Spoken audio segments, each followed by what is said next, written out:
Hello everyone, welcome to Yoga Sue Fitness. I'm Yoga Sue.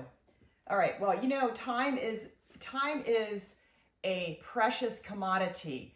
When it comes to fitness, you know, we want to try to move our body every single day. So this video is about making time for the spine.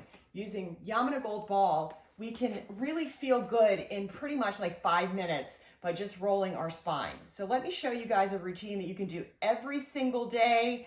Even if you don't have a lot of time, even better, because you can do it in probably 5 minutes. So we'll come into seated. We're going to lean back. And I want to tell you that I'm showing you this instructional video. Basically, just you can spend as much time as you need, as much time as you have on this. Okay, but I'm just going to show you guys like just kind of like the down and dirty. Okay, so leaning back, we're going to feel the low back. The objective here, the idea here is to really just connect it to your spine, get connected to the shape, and get it connected to the power of your breath. Like your breath, you can use your breath to really expand and lengthen your spine and bring, really bring life into your body. So we start here at the low back. I like to start up on top, pull the ball in, and I really like to start right here at the tailbone because pulling yourself forward and back into the hamstrings and then over the tailbone, right? Because our hamstrings, if our hamstrings are tight, it's going to be like a pulley system cranking on that low back. So if you can just relax into a couple of forward folds, going back over your tailbone, if you can just do that, that right there might just be enough to release your, release the pressure, the strain, the pull onto the low back.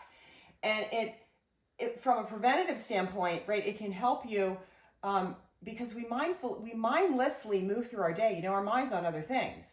So if you just spend like 5 minutes in the morning just to roll your spine out, you're going to be so much more connected to your physical body as you move through your day. So you can spend time here taking a breath, just releasing the hamstrings a little bit, releasing that. The groin muscles are so tight, right? Because when we sit, everything tightens up.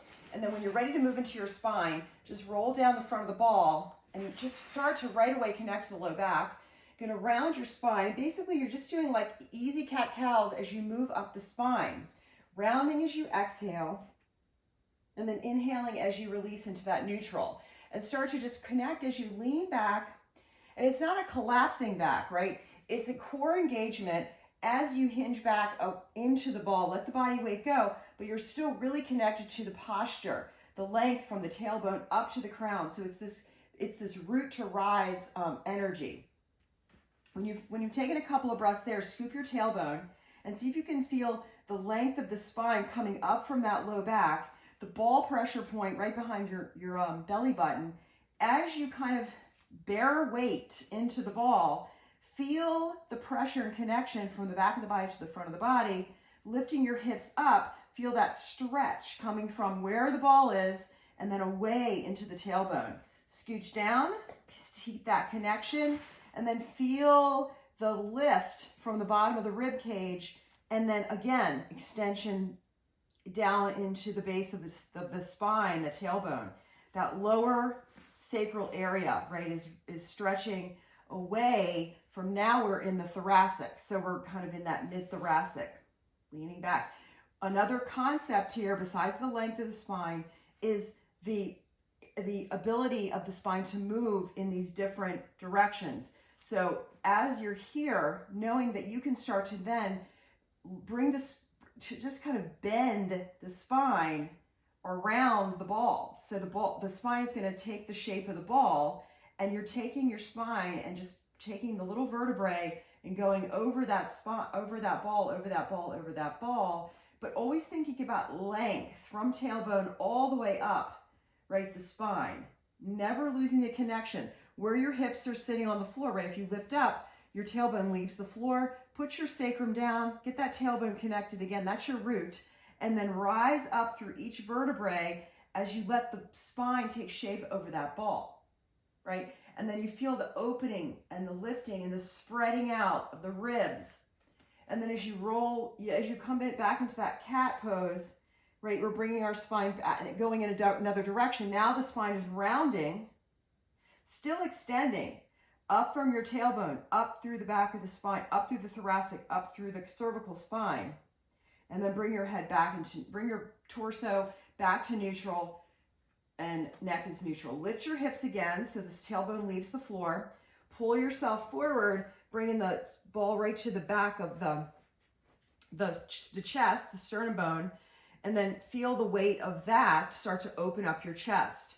Now, it may take you a couple of rounds through this to really start to really feel it for yourself, but maybe just my words are helping you visualize here, and hopefully, you connect to it. But practice really brings you into your best understanding. So again, we're kind of now, we're bending the spine over the ball, letting the spine take the shape, keeping the chest open, elbows are wide, tailbone still on the floor connecting, root to rise, up through the spine.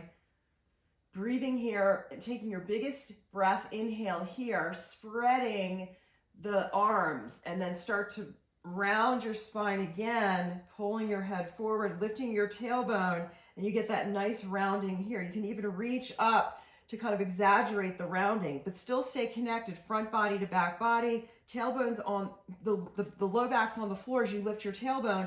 You're still, again, staying connected, rooting, and then rising up that spine, getting that connection, and then coming back to center. So just play around with this.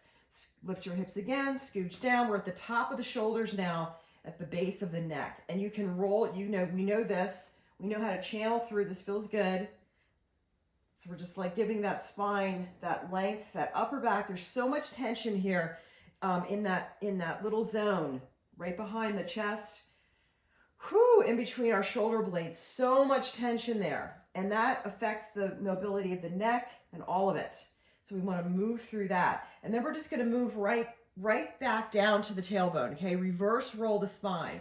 So we're going to pull. You spend some time here breathing, and then lift your hips, get back to that right behind your chest bone, right? And we're going to reverse roll, scooch up a little bit, and pause, taking a breath in and a breath out. You're lifting your hips up. You're supporting your neck or supporting your head by keeping your neck long. And then take another breath. Scooch down another vertebrae or two. Feel that. Releasing, pulling your head forward, coming into rounded spine. Taking a breath. Scooch up a couple more vertebrae. Let your body weight go. The more you can bear weight, the better. Bringing your hands down or keeping them here. Scooch up a little bit more. And here's where I like to use my hands to push myself up, coming into that last bit of the spine. Don't let that go. Breathing here.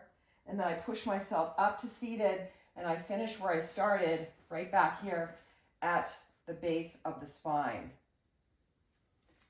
Whew, give yourself a minute to just kind of feel that, all of that. Scoot yourself into Shavasana. Feel your new spine. Roll out your neck. You can pull your knees in, give yourself a big hug. And you can do that a couple of times. You can do it twice. You can do the same routine twice. Roll up the spine, roll back down. Roll up the spine, roll back down.